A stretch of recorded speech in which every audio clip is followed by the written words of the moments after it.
जी बिस्मिल्लाहिर्रहमानिर्रहीम के साथ अपनी रेसिपी स्टार्ट करते हैं। तो हम जी मकई की मिसाले वाली रोटी में सबसे पहले एक कप आटा मैंने ऐड कर दिया है। इसके साथ क्या क्या जाएगा देखिए आप, ये है ड्राई मेथी, एक साथ लाल कुटी मिर्च। आप अपनी मर्ज़ी से डाल लीजिए, अगर ज़्यादा स्पाइसी करना चाहते हैं तो फिर आप ज़्यादा स्पाइसी डाल लीजिएगा। ये इसमें सूखा धनिया है, हाफ टी स्पून के करीब कह लेंगे, चुटकी 2 चुटकी ज़ीरा है, और ये नमक है, हस्ब ज़रूरत आप इस्तेमाल करें। तो चले जी, अब इसको हम नीम गर्म पानी से आराम से भूनते हैं। बिस्मिल्लाहिर्रहमानिर्रहीम। जितना पानी आपको ज़रूरत है उतना इसमें ऐड करते जाएं। एकदम ज़्यादा पानी नहीं डाल देना, वरना इसको संभालना मुश्किल हो जाता है। तो बस ये पानी काफ़ी है। बस थोड़ा सा इसको अच्छी तरह से मसल लें, आटे को मिक्स हो जाए तो फिर इसको आप छोड़ दीजिएगा। 2 मिनट हुए हैं मुझे ये आटा गूंथते हुए, और अब हमारा आटा यकजान हो गया है। अब आसानी से इसका पेड़ा बन सकता है। तो बस इसे पेड़ा बना के थोड़ी देर हम रखेंगे।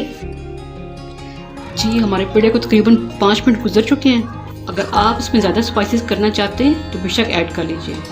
पेड़ा बनाने के बाद नेक्स्ट प्रोसेस तो आ जाता है रोटी को बड़ा करने का। तो जी रोटी को मैं बड़ा कैसे कर रही हूँ, शॉपर के बगैर इसके ऊपर।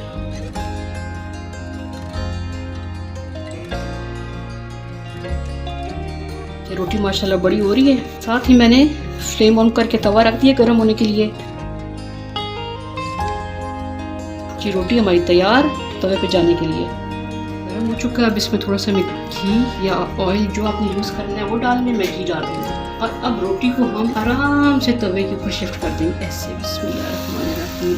अब हम करते हैं वो एक साइड से लाइट गोल्डन कलर में।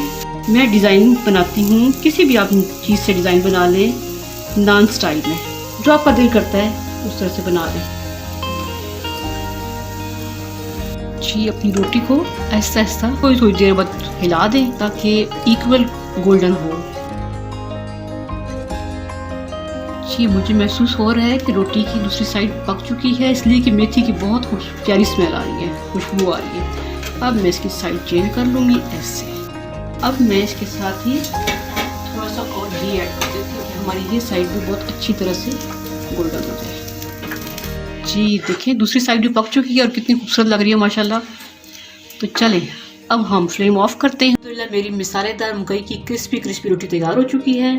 और जी हम तो खाते हैं लस्सी और चटनी के साथ, तो आप भी इस तरह से ही खाएं, बहुत मज़ा आएगा। हाँ लस्सी की जगह आप चाय इस्तेमाल कर सकते हैं। तो जी चलें फिर नेक्स्ट वीडियो में किसी अच्छी रेसिपी के साथ, शायद मैं मकई की ही रोटी बनाऊं किसी और स्टाइल से, या कुछ और उसमें ऐड करके देखते हैं फिर नेक्स्ट रेसिपी क्या होगी। आपने मुझे कमेंट बॉक्स में बताना है कि मेरी मकई की ये रोटी आपको कैसी लगी है। तो चले जी, अल्लाह हाफिज़।